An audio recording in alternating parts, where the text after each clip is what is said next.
Barka dai masu kallon mu. Darasin mu na yau akan lafiya ne. Kuma mun gayyato muku Malam Mahatma Gandhi domin ya amsa mana tambaya a game da lafiya. Amma da farko zan so Malam Gandhi ya gabatar muku da kansa. To barka dai masu kallon mu. Sunana Malam Mahatma Gandhi kuma ina cikin farin ciki da wannan gayyata akan wannan shiri. To masu kallon mu, kun dai ga bakon namu na yau. Ni ne Artu yanzu kuma zamu antaya cikin shirin kai tsaye. To Malam Gandhi, tambayar mu a gare ka ita ce shin me yake faruwa da mu idan muka kwanta bayan cin abinci? Shin yana da kyau ga lafiyar mu? Malam Artu, wannan ɗabi'a ba ta da kyau. Amma mutane suna son kwantawa bayan cin abincin dare, kuma wannan babban kuskure ne wanda bai kamata a yi shi ba.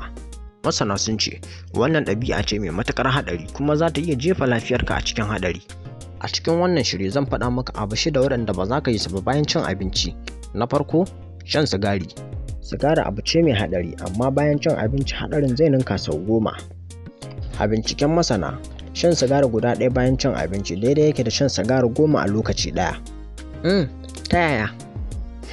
Artu, ka sani sigari ta ƙunshi nicotine, sinadarin da yake daƙile oxygen wanda jiki ke buƙata domin narkar da abinci, wanda zai raunata jikinka da kuma samun damar haɗarin kamuwa da ciwon ciki da cutar kansa.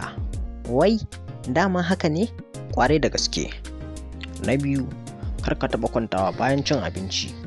Kwantawa bayan cin abinci ya zama sahibi a zukatan miliyoyin al'umma. Ƙwarai kuwa Malam Gandhi, ni ma ɗabi'ata kenan.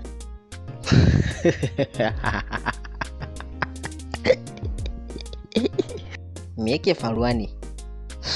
Ba komai, kai ne. To sai mu ci gaba. Ɗabi'ar kwantawa bayan cin abinci ba lafiya ba ce. Idan muka kwanta, wasu sinadaran narkar da abinci za su gangaro daga ciki zuwa esophagus. Saboda ƙarfin nauyi da yanayin acid zai iya ƙona cikin esophagus har ya haddasa cakuɗuwar acid. Na uku, kar kai wanka bayan cin abinci.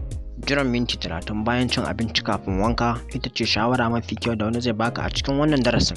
Narkewar abinci na buƙatar kuzari da zirga-zirgar jini a cikin jiki. Amma idan kai wanka da ruwan ɗumi, jini zai gangaro kusa da fatarka don sakin zafi. Hakan zai bada wahalar narkewar abinci.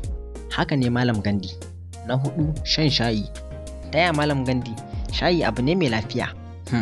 Malam Artu, shayi abu ne mai lafiya amma ba a shan shi bayan cin abinci.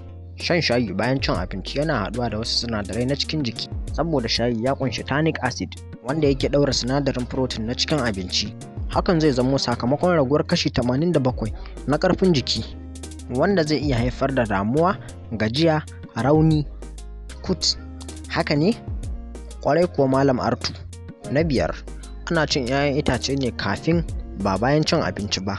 'Ya'yan itace sun ta'allaka ne ga kusan kowa da kowa, amma kaɗan ne suka san cewa cin 'ya'yan itace bayan cin abinci zai iya zama cutarwa kuma sun ƙi faɗi. 'Ya'yan itace suna da sauƙin narkewa kuma suna ɗaukar minti 20 ne daga ciki zuwa har cikin hanji. Amma cin 'ya'yan itace bayan cin abinci suna makalewa ne a saman abincin, da rashin zuwa kan lokaci a cikin hanji za su lalace ne tare da sauran abincin.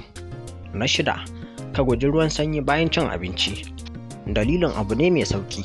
Ruwan sanyi ba sa barin abinci ya narke da kyau, saboda yana haddasa tasowar abinci. Ruwa mai ɗumi suna taimakawa wajen gina jiki. Waɗannan ne abubuwa 6 da ba za ka yi ba bayan cin abinci. Haka ne. Mun gode Malam Gandhi. To masu kallo, kun dai ji abubuwa 6 waɗanda ba za ku yi ba bayan cin abinci. Kuma na san mun ƙara da darasi a cikin wannan shiri. Idan kuna son wannan bidiyon, to ku ɗaga hannu ku danna like, sannan kar ku manta ku danna subscribe a kan channel ɗin. Ni ne Artu, wanda ya kawo muku wannan shiri tare da baƙonmu muke cewa mu haɗu a mako na gaba insha Allah tare da sabon baƙo da sabon maudu'i. To shikenan sai mun haɗu.